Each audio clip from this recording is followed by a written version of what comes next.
Danny is over the School Resource Officer Program. He's been in law enforcement now for about 36 years.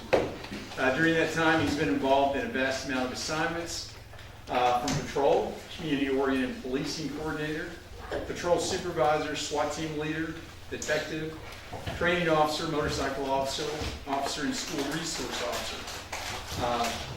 He is presently the division commander of the Sumner County Sheriff's Office School Resource Officer Program. He has about 11 years of experience in the School Resource Officer Division. And I can just say personally, I've had the joy of working with Danny for a long time. I consider him a good friend, and he is one of the most passionate officers about law enforcement and training and doing what's right and getting his people to do what's right. And if we could clone him, I'd have him made up. So there he is. Passionate is just another word for bullheaded and stubborn. So he cleaned that up a little bit. Pleasure to be here. Glad you guys are here. I'm excited about telling you about the School Resource Officer Program. It has grown greatly in the last 2 years, and we'll talk about that in a few minutes. I guess I get started. There we go. Sumner County, we have about 46 schools in the county, and getting ready to be 47. They're in Hendersonville. About 30,000 students. I mean, that's a lot of students. Something I didn't put up here, which I probably should have, but not talking just about 30,000 students, but we're talking about parents on top of that, sometimes grandparents, and then we're talking about 3,000 employees the school system has. So it's a pretty large organization that the school resource officer serves. We have a total of 26 school resource officers, and within that are 2 supervisors, Sergeant Tommy Greer, and myself. I'm lieutenant with him. We'll talk a little bit about what the legal definition of a school resource officer. I didn't put the TCA code up there, but it is a law. There's some laws pertaining to school resource officers in the state of Tennessee. And this is the definition. It means a law enforcement officer is defined by 3911-106.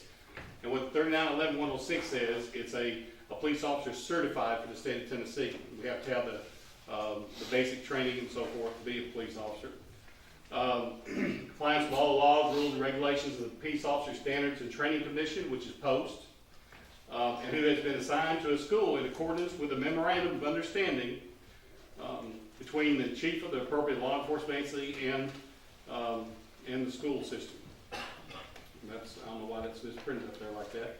So it's the school system and the law enforcement agency. Now what the memorandum of understanding is basically the director of schools agrees to what law enforcement officers do in a school, and the sheriff in this case agrees what we do in a school.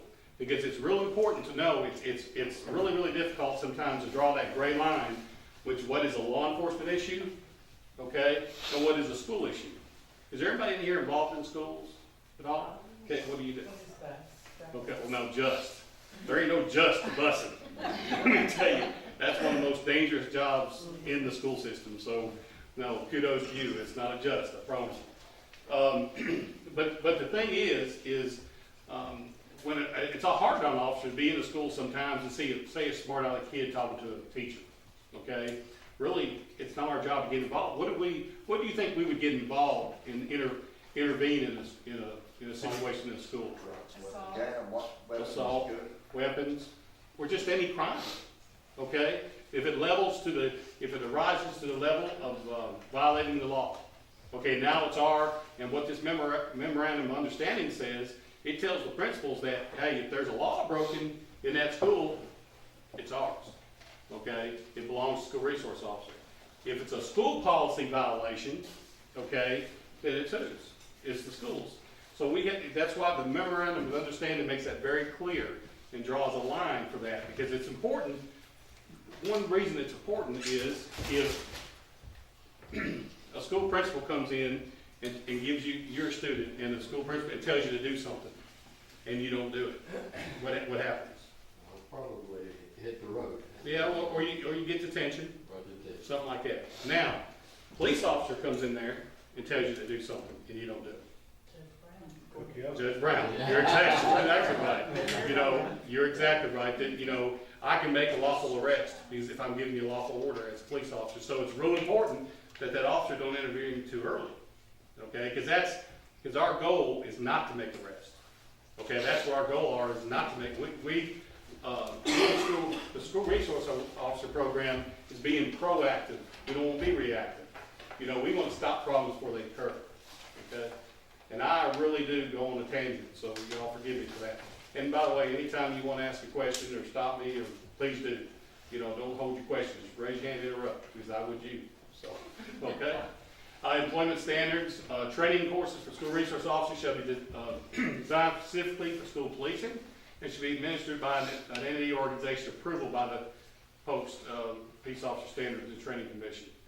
Shall participate in 40 hours of basic training. So an SRO even is required to have more training than just your average police officer. Well, there's no such thing as average police officers, they're all great. But we have to have more training than say a patrol officer. Okay, we have to go to a specialized 40-hour class on being a school resource officer, because there's a lot involved. There's a lot involved training, like I just said just a minute ago, training us when to step in and when not to step in. You know, there's a lot of school law that we have to understand, and understand why, you know, sometimes, especially the new SRO, they're saying, man, they get so mad at the schools for not doing certain things. Well, guess what? There's a lot of federal guidelines out there that schools can't. You know, you probably understand special education and things like that. There's guidelines that the schools can only do so much. Then 30 days beginning of the school term, we have in our memorandum of understanding, we couldn't follow it this year because we had to hire 12 officers. And when you hire 12 officers, that's a lot of officers at once. And we didn't go through the full procedure, but we do have in our memorandum of understanding a certain procedure how you hire police officers for a school. Not every officer can be an SRO, okay? You know, period. Because number one, you have to have the passion. SRO has to volunteer for that position. You can't be told to be an SRO and be a good one. You have to be an SRO because you want to be. And we'll get into that in a few more minutes too. School resource officers, we talked about it, we're certified police officers full-time in the school. You know, I remember the days, and maybe some of you too, years and years ago when I started, DARE was around, and you actually had some schools that make the DARE officer put their gun in the trunk before they come in. They didn't want an officer to come into school and the kids see a gun. They'd say, you know, scare the kids or whatever. That don't happen now. Now they want you to bring in two guns. But it's, that's what you'll see it, you know, in school resource officer. And I'll go ahead and tell you this. We also, you know, we wear a uniform 1 day a week in the schools, and then 4 days a week we call it a soft uniform like I'm wearing now. And the reason for that is you're more approachable when you're wearing a soft uniform, but 1 day a week we want to remind them in that full uniform that we are police officers. Similar to cop on the foot patrol, who knows the public who serves the first name basic and sensitive to their particular needs. Okay, it's like community policing. We've got away from community policing in the police. Any career that y'all have, if you've been in that career for a long time, you've probably seen things change. And sometimes go back to what it used to be and change again, come back to what it used to be. That's the same thing in law enforcement. It used to be, community policing was a big thing. It was a big thing for us. And you know, big grants came out there for community policing where you went out on the streets and, you know, you put officers in zones and the officers got out and met people in their zones and, you know, they want people to know the officer and all that kind of stuff. And then it went to CompStat, okay? And what CompStat is policing by enforcing, okay? CompStat says if you come out here and enforce, the harder you enforce, crime's gonna go down. And Gallatin even went through that, Metro went through that. With their last chief, Gallatin went through that in their last chief. They're not doing it anymore. But if you remember, a few years ago, Gallatin wrote a lot of tickets. I mean, you couldn't go down the street without seeing 3 or 4 blue lights. You know, Gallatin don't operate that way anymore. But since Ferguson, community policing is coming back around. So they're starting to kick out more grants now to do more community policing. You know, I used to work for Gallatin PD, and I was involved in starting the first bicycle patrol we had. We got a big grant for that, and we over in the public housing, we had a precinct there, and we got all this, we got money from the government, that they were grant monies that we opened these for, and that was big about community policing. So you're gonna see some of that come back, I believe, and you're gonna see that some of the policing change. But that's what being an SRO is about. Being an SRO is about when you're walking down that hallway and you're smiling and talking to the kids, and know when you see a kid every day, and then one kid, he just don't look right.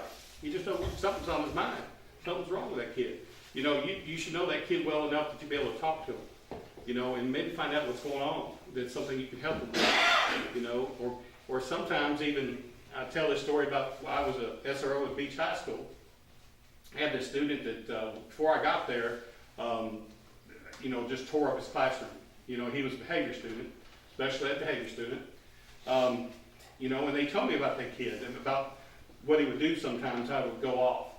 Well, Mr. Cardwell, who was there, he smiled when I said that name, but, you know, he gave me authority to, you know, to pull kids out of class and talk to them. Well, I pulled him out of class, I talked to him, I said, do you know when you don't go off? He said, yeah. I said, I can feel it. He said, I can feel it, and I'm about to lose it. I said, well, so next time, I said, you know, they'll let you see me. Just tell me you want to see me. You feel like that, tell me you want to see me. And he did. And like 3 or 4 times, he had done that, and we'd walk around the school building. You feel better? Yeah, I feel better. He'd go back. And the teachers would just brag about how he wasn't going off anymore in class. One day I had court, I had juvenile court, I wasn't there. Come up to the front office to ask for me, I wasn't there. Come back later and ask for me, I wasn't there. He went off in his classroom, he assaulted Mr. Carwell actually, and ended up going to detention.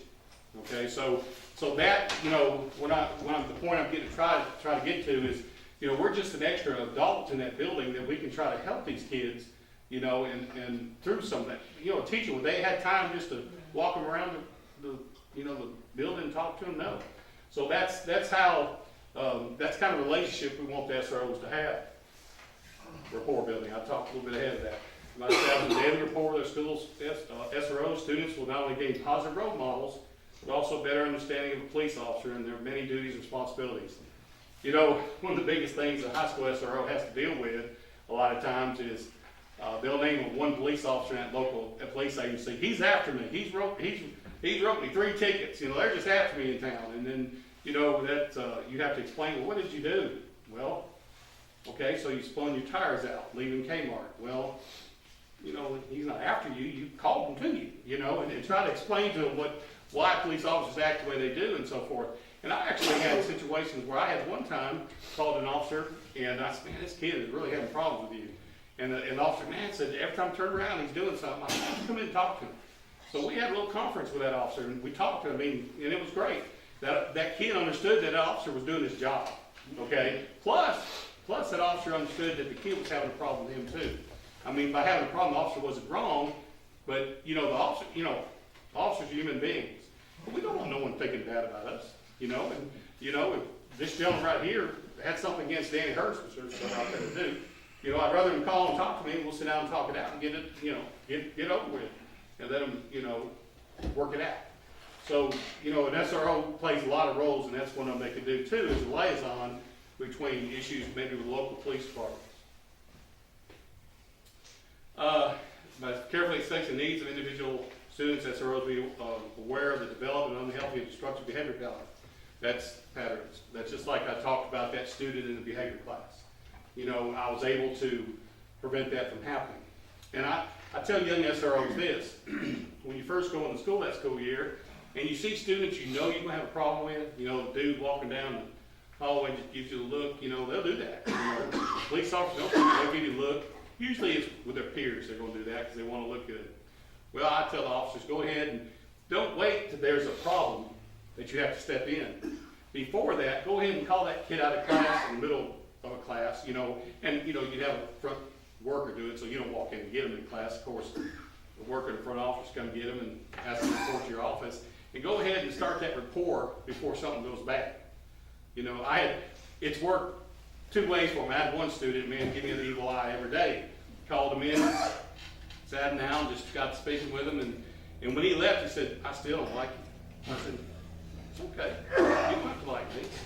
I said, all I want you to do is respect me, and I respect you. This is having mutual respect. but we don't need to go down the road. And you know, in the whole school year, and he never liked me, okay? But he would, instead of the dirty look, he'd nod, okay? Because I mean, that was cool to him.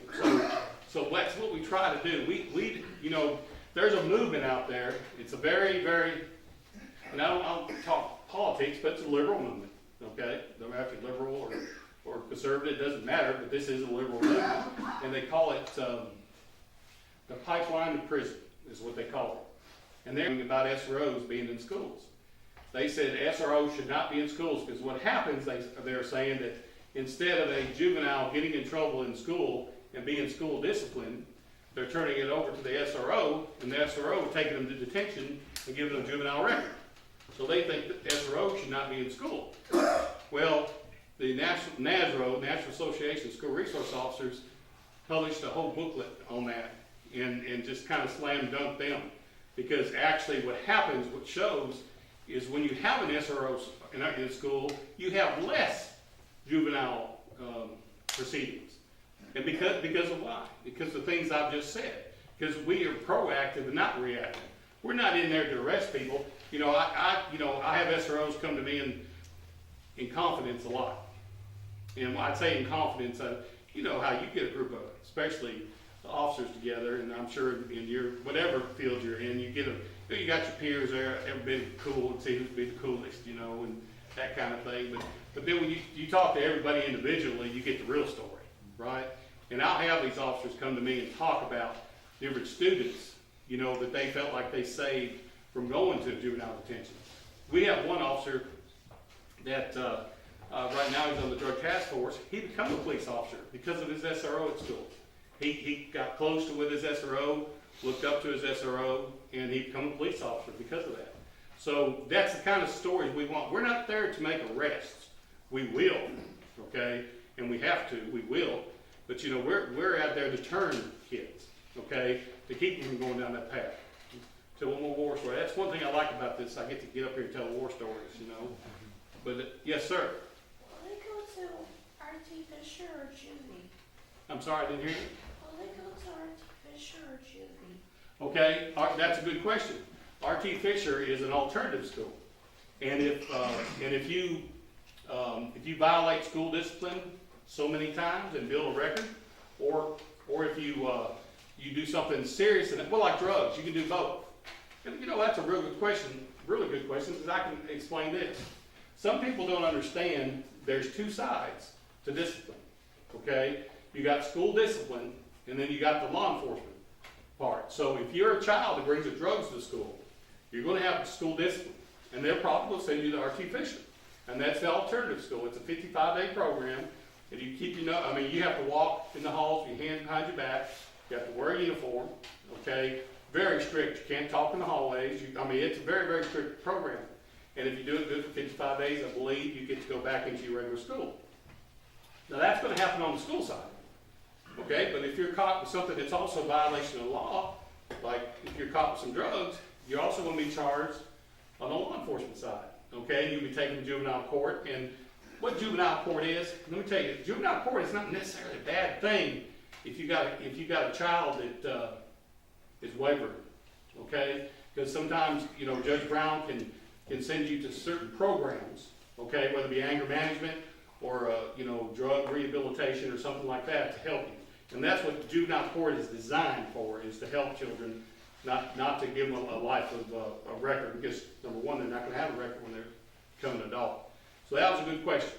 So I'm glad you asked that. So some people argue me, Mr. Carbo did, he said, it's like double, what is it, double jeopardy. Yeah, double jeopardy. And I said, no, Mr. Carbo, we'd sit down and we'd argue about it. If you know Mr. Carbo, we would argue a lot, but we loved each other. So, but it's not. It's just two different situations there. So I'm glad you brought that up.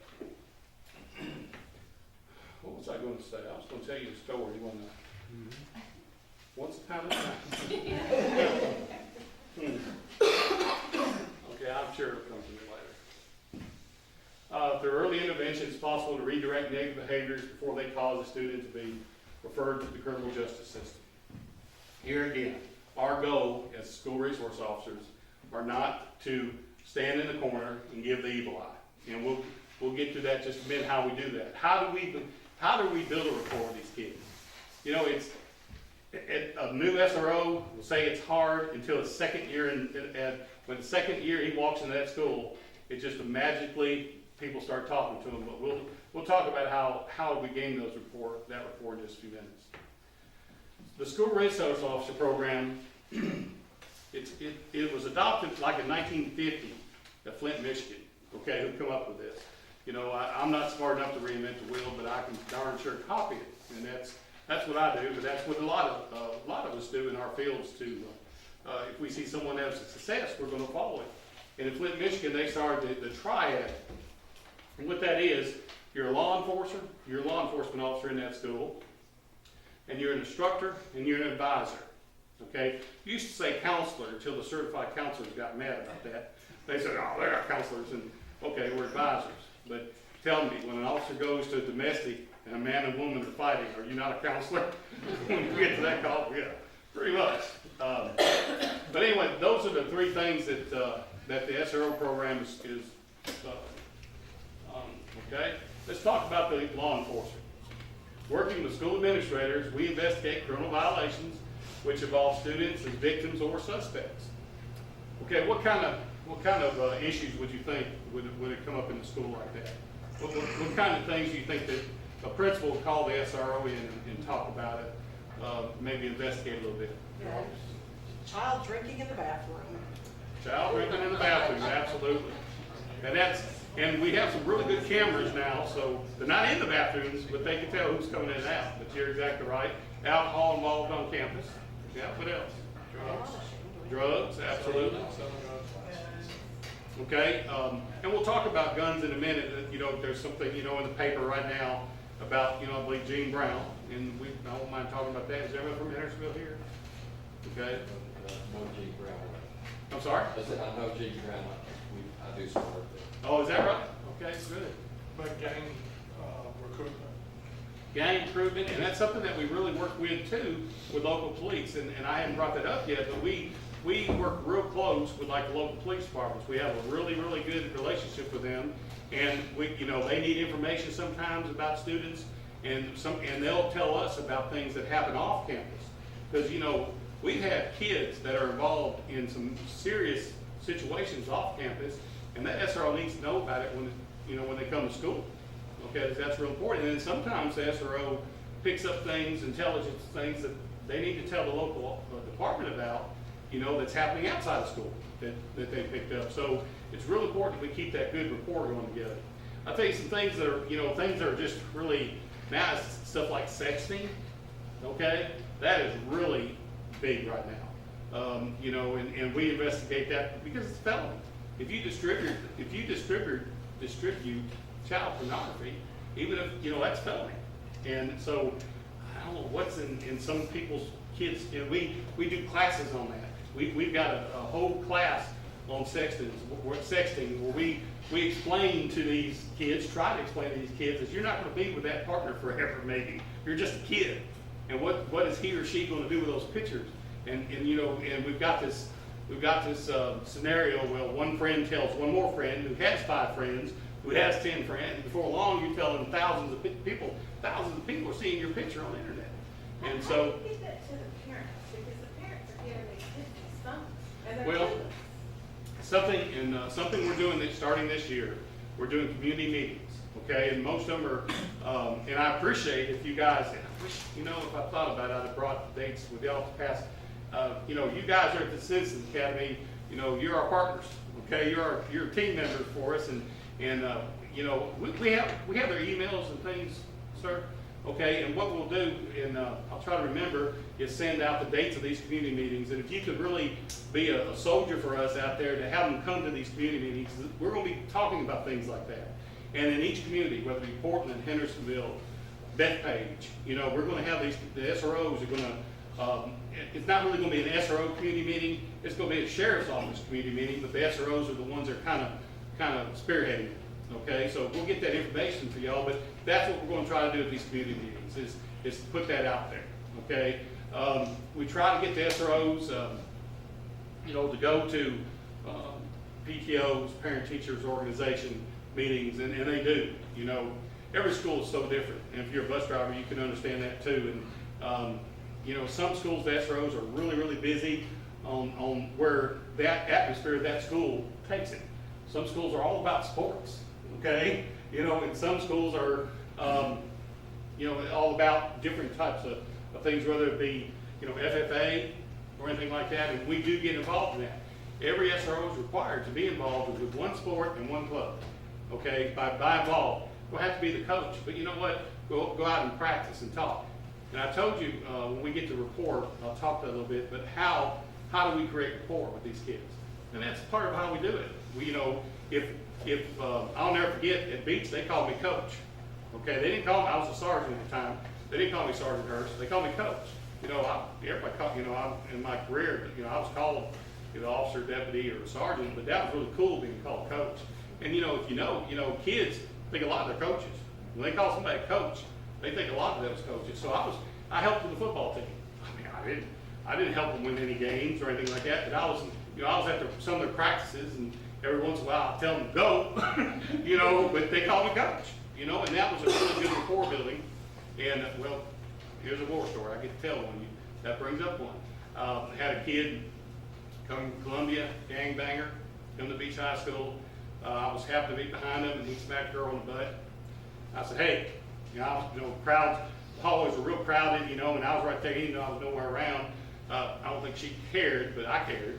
I didn't want that to happen. So, you know, I called him down on it. He gave me the look. I said, no, listen to me. He does it again.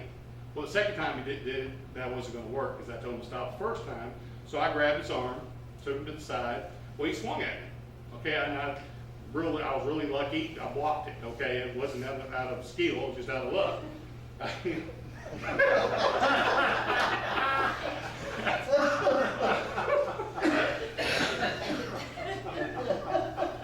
blocked it. Okay, but what was so cool about that, you know, and then I struggled with him, pushed him up against the lockers, and I heard behind me, "We got your back, coach." And there were some football players standing back there.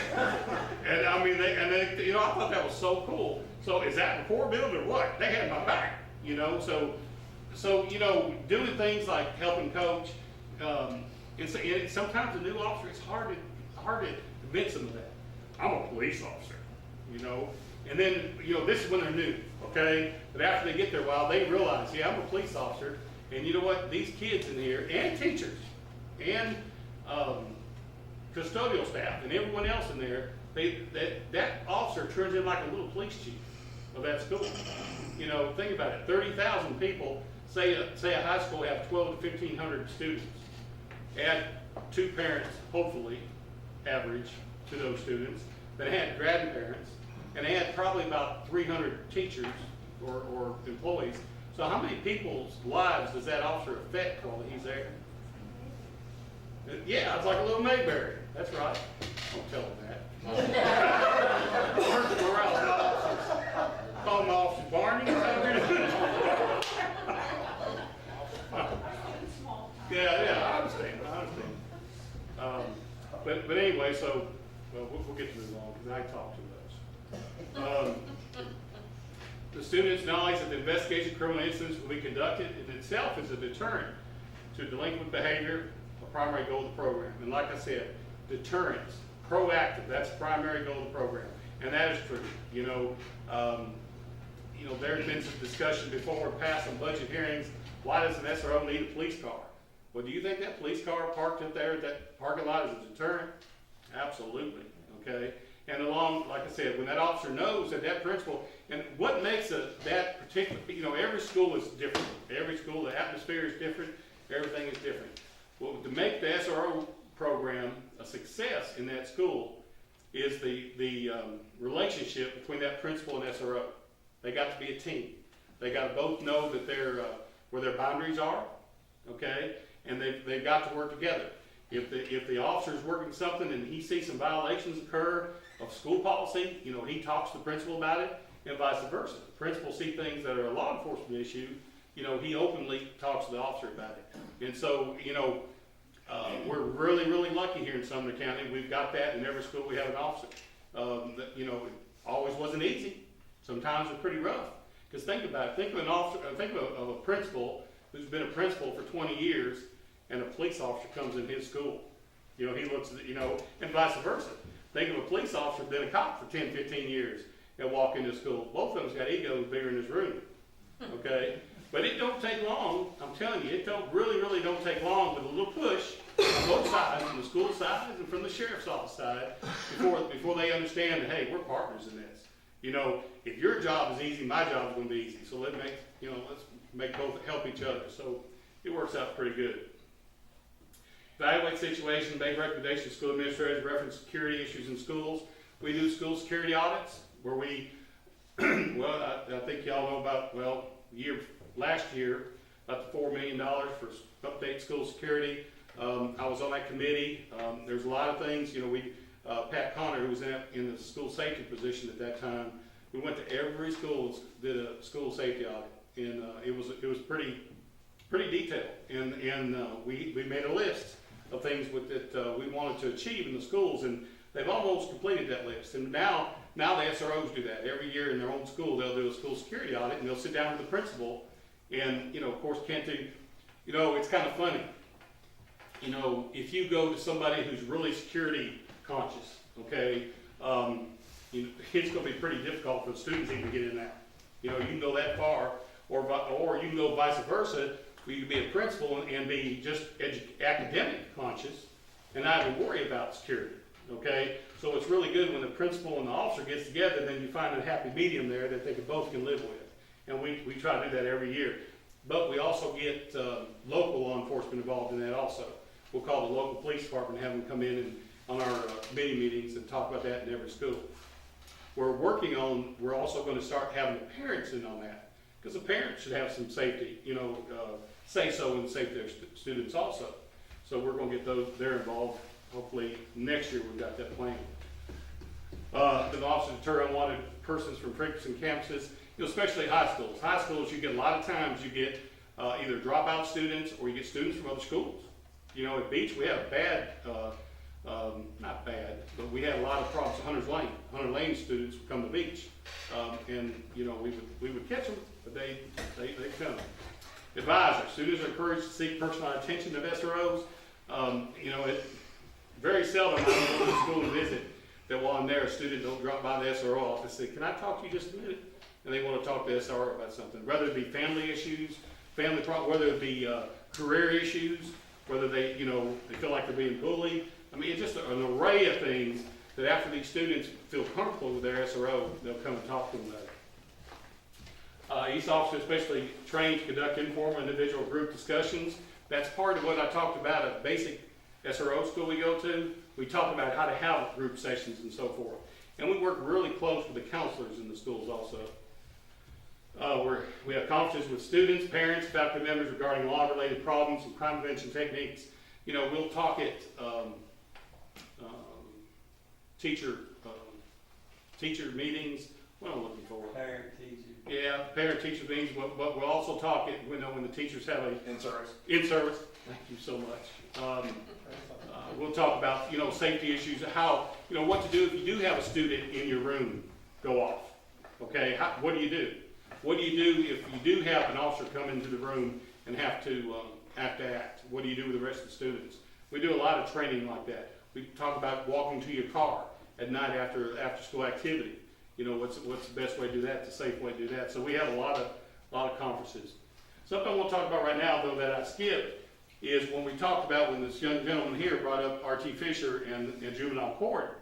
Well, that's such a good question. It really made me think of a lot of things. But is how we handle a protocol.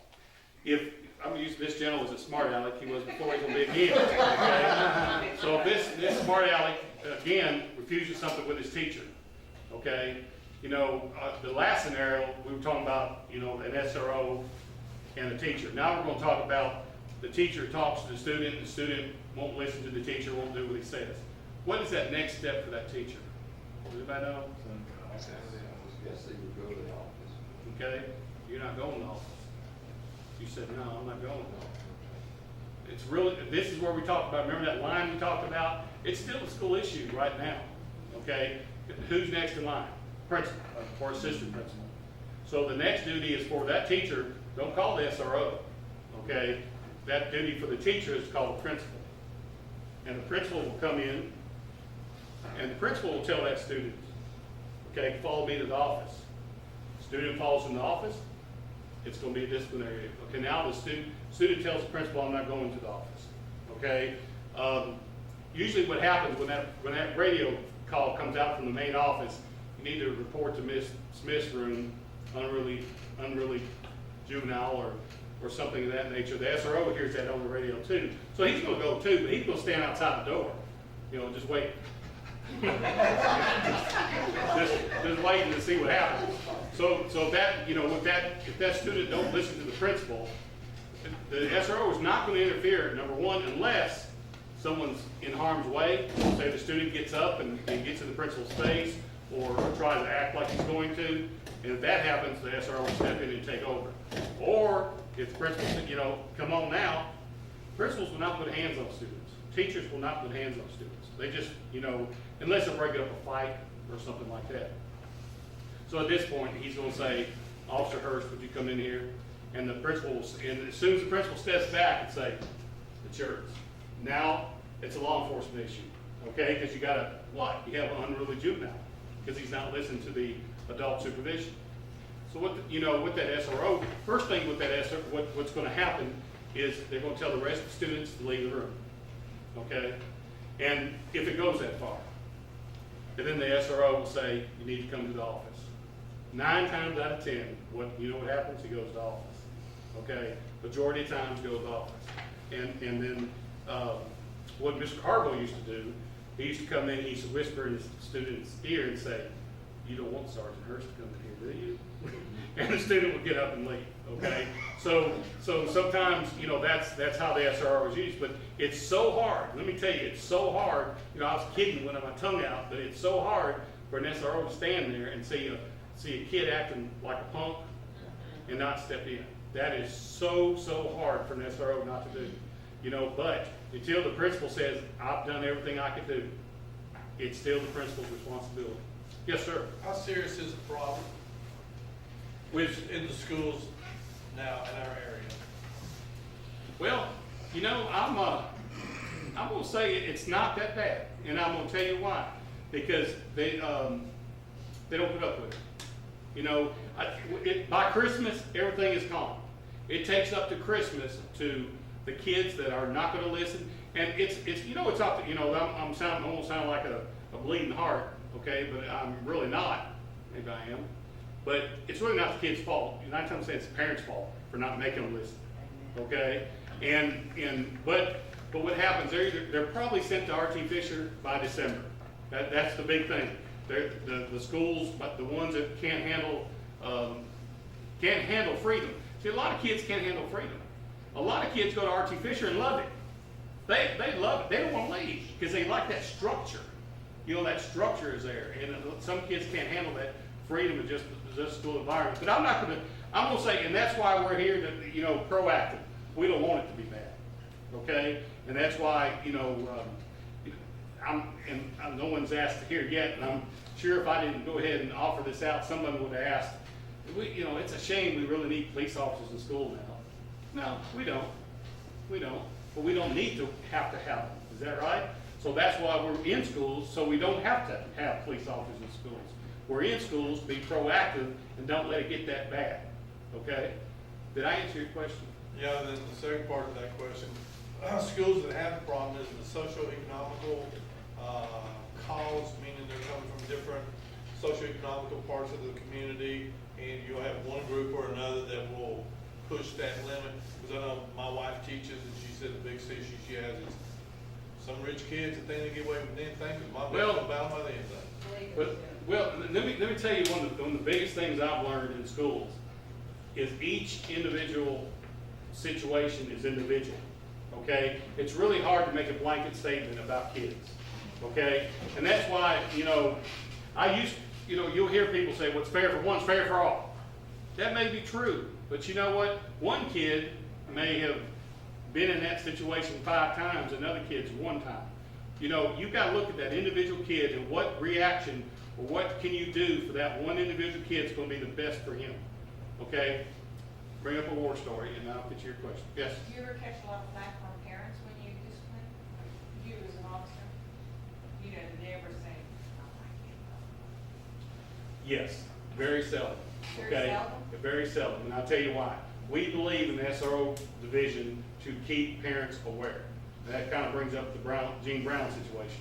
But we, you know, my officers believe in contacting parents about everything. Yes, sometimes it does happen, okay? Sometimes it does. But what our officers, that's the thing about being an SRO, because you're working in that environment, and what you learn more than anything is that parents love their kids. And sometimes you got, you know, some parents just opposite. Some parents will come in and say, I'm ready to beat them, and you got to hold the parent off, you know? And some parents are just, you know, my kid didn't do that. Well, you can't, as an officer, you can't take that personal. As an officer, you got to understand how that parent's feeling and work through that.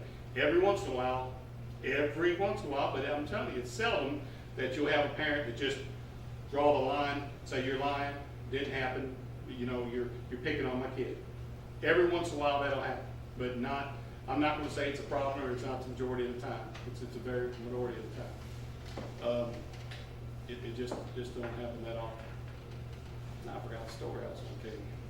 Well, that's two stories. You're gonna have to come back. Hey, yeah, y'all lucky. Okay, instructor. Okay, we were talking about earlier what causes how can you gain rapport with these kids? Right there. There's a special rapport is gained with the students in a classroom setting. Like for instance, in here, if I see any of you, and I've talked in this class before, and I know this from history, and I know it now. If I see any of you out now, out on the street, we're gonna talk, aren't we? Hey, how you doing? You know, We've never heard a story yet. yeah, even this gentleman is so quiet. Yeah. Get back. Yeah, I will, and you'll be sorry, probably. Can we give you dirty looks? Y'all ruined it. Yes, ma'am. I realize that the kids and the rapport with them and helping them and being advisors, and I think it's incredible that they've got somebody that's not a teacher, not a parent, but somebody else that they can turn to. But how much of your job is watching for the idiot that may come in school to blow it up or kidnap a kid or? That, well, yeah, and let me, after Sandy Hook, you know, we're very lucky. The sheriff and the director of school sends us to the state conference every year, and which is awesome because we learn a lot what's going on across the state, and we learn like the new fads that are coming out. You know, we got this gentleman from Berkeley who's a law professor, and he comes out with all the new Supreme Court decisions about SROs and that kind of stuff, and you know, I think it's kind of sad, but what you're talking about is unfortunate because what we after Sandy Hook, you know, there's been a big wave of hiring SROs. Everybody wants SRO in every school because of Sandy Hook. But they've also talked about security guards, you know, and ex-military and all that. And what's sad about that, you know, that's a big job of ours. Security, and that's the number one job, okay? Number one job is to make sure people feel safe in the learning environment. That's our number one job. And if the students don't feel safe, and it's proven, if students don't feel safe, they're not going to learn, okay? Number two, if teachers don't feel safe, they're not going to be a good teacher. You know, there's actually, in Nashville, there's a couple of schools, you have to have lockdown drills, okay? There's a couple of schools in Nashville that the teachers refuse to have a lockdown drill because they're scared to be locked down in the room with their kids, okay? So, I mean, that's we don't want that in Sumner County, okay? And as long as I'm in this position, I'm going to do everything in my heart to do that don't happen. But after Sandy Hook, what happened, they had this mass hiring of police officers, like, you know, Sumner County did the same thing, you know, after Sandy Hook. And they put they put a big emphasis on that security part of it. In other words, an officer standing at the front door, checking everybody to come in, and took a little bit away from the community policing part of it, you know. And I hate that. I really do.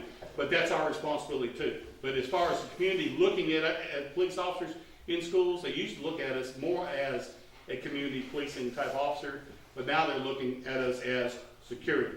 A parent wants to pull up in front of the school and see a police car and a police officer standing there guarding their children. That's all they care about. And I don't blame them for that. You know, I would too. So that was a real good question. But, you know, as far as what part of our, you know, if our percentages, that's always there, okay? Protecting the kids are always there, no matter what we're doing. If we're in a classroom, you know, there's ways that the front offices can contact us. One thing we do is when we, like a lockdown. When I first took this job years ago, the only person who could call a lockdown in the whole building was the principal. He's the only one. What if the principal is not in the front office, don't see that guy with a gun coming in? You know, so, you know, the school system changed their rules that anybody, a janitorial staff, if he sees someone with a gun, he can get on the radio and call lockdown. And everybody locks down. So wherever that officer is, that code is gonna come over, lockdown, that officer's gonna be looking for the bad guy. You know, we have changed our training since Columbine. In Columbine, you know, the officers did what they were supposed to do. Back then, when there was an active shooter in the building, you waited for SWAT. You secured the perimeter, you waited for SWAT, the big guns to get there. And what happened in Columbine, you know, there were several kids, you know, were deceased because the officers didn't go in. Now, those officers wanted to, but they were told to stay out by brass. But that was policy back then. That was procedure back then. But procedures changed, thank God. And now, you know, the first officers on the scene, they're going in. Okay? When active shooter first started, it was the first 4 officers got there going in. Then it went to 3 officers. Now they're training 1 officer is going in. You know, you're not even waiting for more backup. You're going in. If you hear gunshots, and go in. So as far as what percentage we do, as far as security at school for that, it's 100%. Because everything we do, that's in our mind.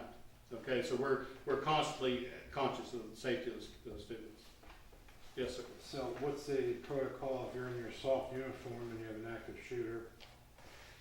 They still wear their vests in school, even in soft uniforms. Right, We've got the same equipment. But you said you're going to look for the shooter, but you've got no sidearm. Oh yeah, no, your soft uniform, you wear a gun belt. Yes, sir, I'm sorry if I didn't make that clear. Yeah, you wear the same gun belt that you wear as you do in full uniform. You have the same equipment on you. It's just that you don't have the uniform looking shirt and pants. You have like a golf shirt, khaki type stuff. Is the number of SROs per school based on what they can afford, or about the number in the school, number of people? Well, you guys are asking some really good questions. You know, most counties around us have 2 SROs in every high school. Okay, we have just 1. The fathers are thinking that before we start putting 2 in the high schools, that we need 1 in every school.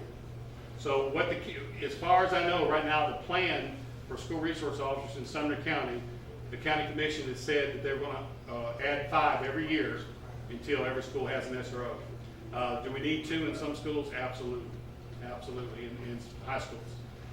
But you know, we're looking to have 1 in every school before we double up in any schools. Yes, ma'am. How much harder is it to maintain safety and security at a school like White House, that White House High School has separate buildings with kids wandering from building to building? Is that more difficult to deal with than people contained in one building? It's awful. And that's part of the millions of dollars they're spending, you know, for school safety upgrades. You know, Beach High School. High schools are a whole lot harder than like middle schools or the newer schools. Newer schools are built with, it's called CEPTED, crime prevention through environmental design. New schools, in the design, they're thinking about crime prevention and security. The old schools, they didn't think about that much. Right. Like, we're from New Jersey, and all our schools back home, it's one building. You cannot leave that building, period, end of discussion. Ain't nobody going in or coming out. Done. Right. So when we got here and kind of looked at White House High School, we're like, okay, there's separate buildings, there's kids wandering around. Oh my God. You know, kind of. Well, and let me put. I'm trying to be really politically correct in this, and sometimes I'm not. But you know, some principals, like I talked, really think about safety and security, and they, you know, that's on one of their priorities. And you know, and some principals don't think of it much. You know, a lot of these community schools, they've been communities for years. You know, it was really hard, and schools are doing a lot better than they have. They're doing a lot better. Are we 100% locked down like we should be? No, we're not. But we're every year we're getting better. Okay, as money comes, new doors, new entrances are able to be locked down and so far, that's fine. But you've got, it's hard sometimes when you've got community schools that they've got a kind of a, it will never happen here attitude. Yeah. You know what I'm saying? Yeah. And it's really hard sometimes to get over that. But this, I'm not saying that we have any schools that we have that attitude totally, okay? But it's hard sometimes to, especially at high school when they have to walk from the field house to annex. It's just really hard to lock it down and kids are knocking at side doors that should never be open and somebody's opened the door for them. We'd be constantly, and I do, I'll drive around the school and I'll see it and I'll stop and get out and talk to them about it. But, it takes everybody to be involved. It takes teachers. Number one is teachers. Teachers' cars is parked right outside their classroom door and they need to run to their car. Well, no, that door is an emergency exit, what that door is. It's not meant to be used to get in and out. It's just an emergency exit. But, it's really hard to tell, 100 teachers that when for years they've been using that door. Okay, so, it's always something that we're striving for is for total lockup security, but it's not, we're not there, but we're getting better. We're getting better and better and better, and I feel good about that, but we're not there, but it is very hard. And, some principals will tell you that it's not even achievable, and I'll argue with them, and then we'll have, a good little discussion, but we're working towards it, but not every school is secure, but I guarantee you, it was more secure this year than it was last, and last year was more secure than it was the year before. It just takes time to get to that point. But with these construction improvements, it's going to help a whole lot. Okay, we'll fly through because I'm about done. That we talked about in classroom. We visit classroom, make presentations of law-related nature, drug education, the role of police in society, history of law enforcement, other topics. It's not, we could just about talk about anything in any classroom setting. I don't even think it's called social studies now, whatever it's called, but we can talk about the history of law enforcement. We go in a math class or geometry class and talk about accident investigations and how we use that in accident investigations. So we can make an excuse to get in any class, and teachers like us in there because it gives them a little break. So, but whenever we go into class, the teacher has to stay in that class. Would you know why? You're exactly right. For classroom, she's in control of that classroom. We're not in there to be control of the classroom. We're also available for resource for teachers and building specialty programs tailored to specific units of study. For instance, I've just called today by Katie Brown, who's over Safe and Drug-Free Schools, and they've got a program that they want the SROs to be involved in called Medal of Honor that is taught through, I don't remember exactly which class it's taught through, but she wants the SROs to be part of that, where we talk about the medal, people, recipients of Medal of Honor and how they got it and what kind of characteristics that person had to receive that Medal of Honor. And so that's something we'll get involved in. I'm excited about that. And someone brought up this earlier. We participate in parent-teacher and faculty meetings. That's what I was talking about in the service, but faculty meetings. Student social and sporting events and club projects. We save the county a lot of money actually, because how SROs do this by when we go to after school activities, we accrue reschedule time or comp time, okay? And an officer usually works an average of 2 weeks during the summer on patrol. Other than that, he uses reschedule time where he's worked ball games or after school clubs or things like that for the school system, which usually the school system has to hire security for. But say for instance we have an elementary SRO that won't get that much reschedule time, but a high school, say during football and basketball, football they might need 7 or 8 officers. He can pull from those elementary school or middle school SROs to come assist with security, which in the long run saves the county a lot of money, or the school system a lot of money. President of the SRO tends to strengthen the student and police bonds. And it also shows the SRO's commitment. What's really cool is the CSRO, and the school will buy the SROs, talking about soft uniforms, they'll buy them the golf shirts that shows Portland Panthers in a purple shirt, or Blue Devils, or Hansfield Commando, or Gallatin Green Wave. They'll buy the SRO these shirts and that SRO would feel part, as kids see these SROs with wearing their school colors and being involved in the pride and the passion of the sporting events, and it really helps that rapport. This is something that we take real serious. We coordinate with first responders for the crisis plan. State and federal law states that every school has to have a crisis plan, what they do in a crisis. And that can get very, very detailed. But we do that every year with the SRO, but we also call in the local law enforcement, we call in the fire department, we call in EMA, and we sit around the table, and usually it takes at least 3-4 meetings, but the SRO and school officials, of course, and they head that up, and where we have a good crisis plan for each one of the schools. Used to be, before the SRO division, the school had kind of fill in the blank 2-page crisis plan. Okay, now it's, it could be 30, 40 pages, because we go into that amount of detail. Where we would land a helicopter, where we would have a triage for injured people, where we would have reunification, where if we had the students evacuate and give them to their parents, where we would do that. We wouldn't do it at the school because we have an incident at the school. So all those planning stages are done, that we get involved in that. We, now this year after Sandy Hook, not this year, but after Sandy Hook, it's become a state law. Used to be you had to have a fire drill every month, one fire drill every month. That's the only required drill you had to have. Now it's state law that you have to have 2 lockdown drills a year. Okay, so, and what is lockdown drill? I like to call it lockdown and beyond. Okay, and why it's lockdown and beyond is because of the sitting duck theory.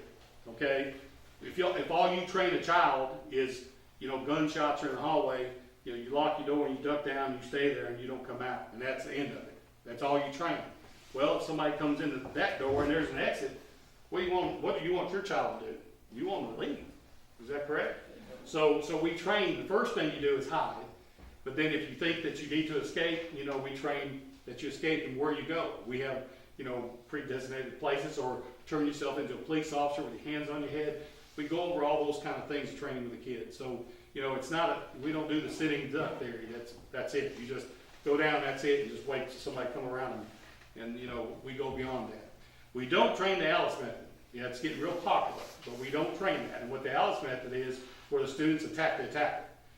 I'm sorry, but if I come into a bunch of kindergartners, they're not going to put me down, before I hurt a bunch of them. Okay, so we don't train that. We train you hide or you escape. Okay, and then that's how we train. We do, you may see officers, we do security checks in the buildings. They'll walk around the complete building.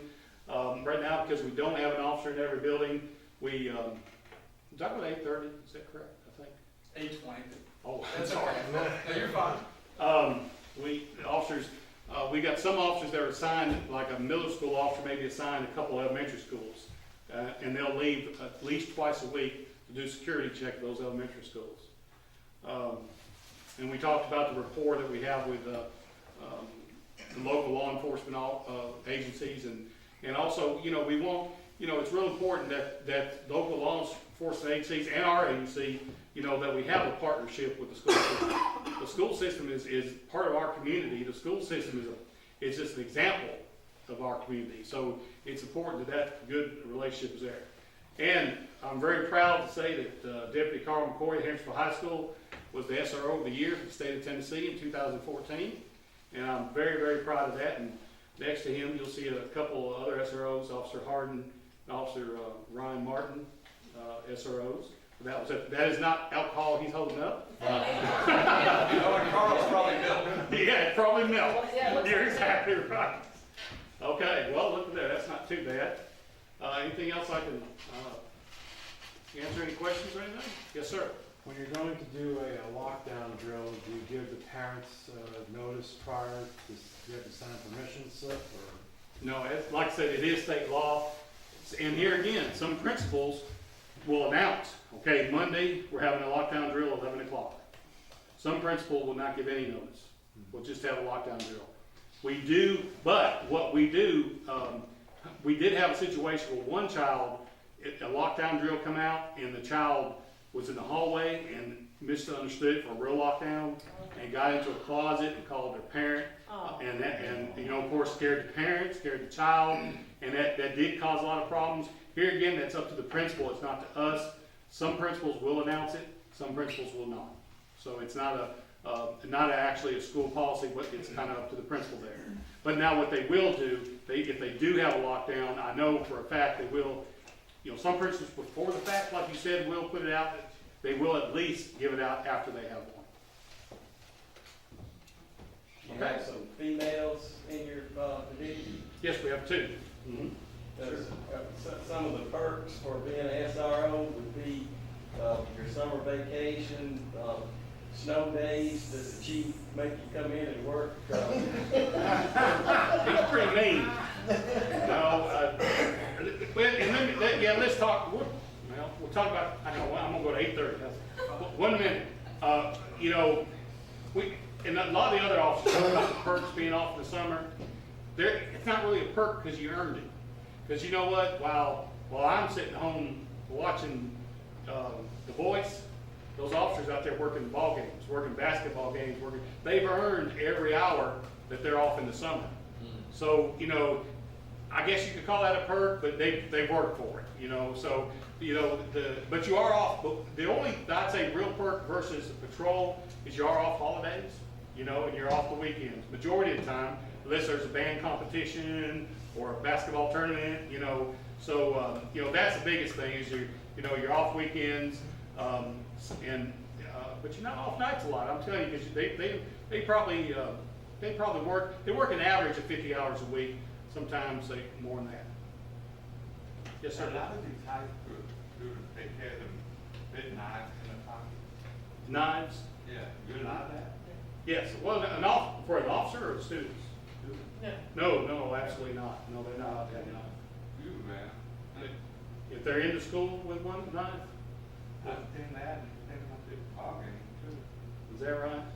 Well, no, that's an RT Fisher offense. They could send an RT Fisher over that. They call that, but I don't even like the word. They call it zero tolerance. You know, they call that zero tolerance. But here again, you know, an officer called me one time. Officer McCoy. A girl went camping that weekend, and she come back in from camping, and she used her backpack at camping. And they, you know, a penknife fell out of her backpack. You know, because she could have been charged for carrying a knife to school on the legal side, and she could have been sent to RT Fisher on the school side. But, you know, here again, each incident needs to be looked at individually. There was no intent to her to bring that knife. It was brought by mistake. And so she was given a break on both sides on that. So, but, you know, they're not going to let them carry a knife, you know, on purpose. Thank you guys very much. I appreciate it. Yes, sir. I just don't compliment you on your talk with us tonight. Well, I appreciate Really it. opened my eyes. I didn't know all this stuff was going on. Because I don't have children in school. Yes, sir. So, I don't have none in college. They're all grown. Because you hang around the bake shop all the time. Yeah, I got Got it. Thanks a lot, Dan.